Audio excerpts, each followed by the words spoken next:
PO-owned bank really works. I'm going to show you one of my personal policies that I've had for a few years so that you can see that even as you borrow money out of the policy, you can still earn interest on your money as if you never took a loan. All right, everybody. So this is one of my actual life insurance policies. As you can see, the policy was started on October the 10th of 2020.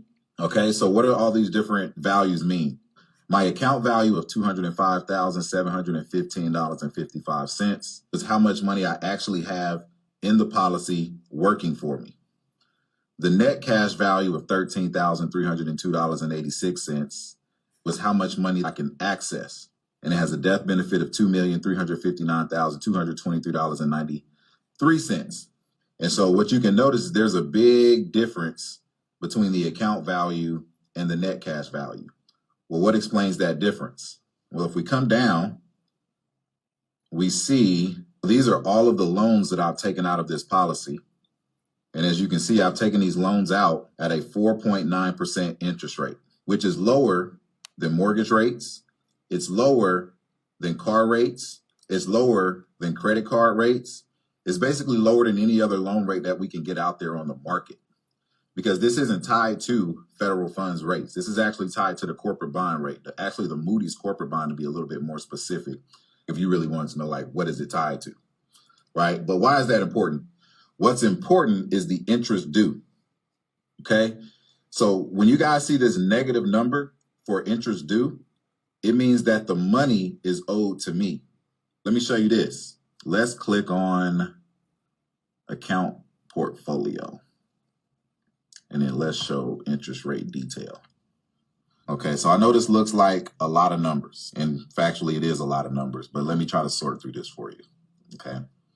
So if you were to look at all these numbers on the far right where it says balance, you can total them all up, you get the 205,000 that I just showed you on the previous screen. So in an IUL policy, the insurance company is going to credit your policy once per year, once each month.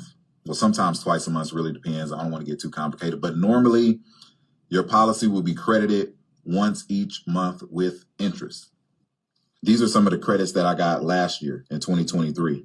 In May, $100 there, another $200 in July, another $420 in September, another $150 in October of last year, another $326 in November, and then another $650 in December of last year, right?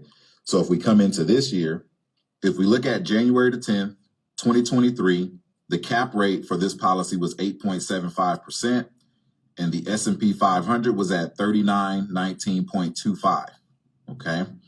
There was $298.02 in that crediting segment, okay?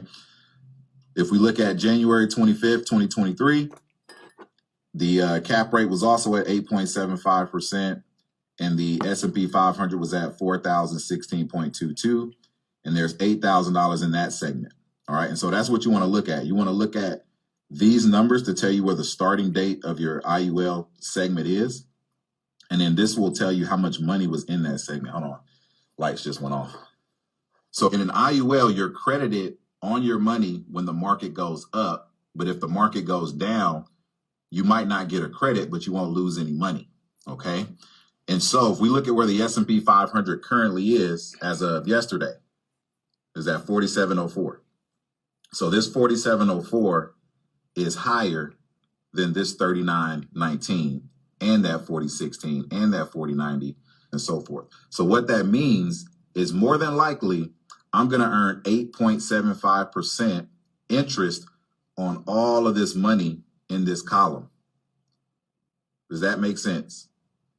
So to put it simply, if I'm going to earn 8.75% interest on all of this money over here, then I'm okay with paying 4.9% interest on all of that money that I borrowed. Because look at that, loan repayment. No, I do not have to pay that loan back.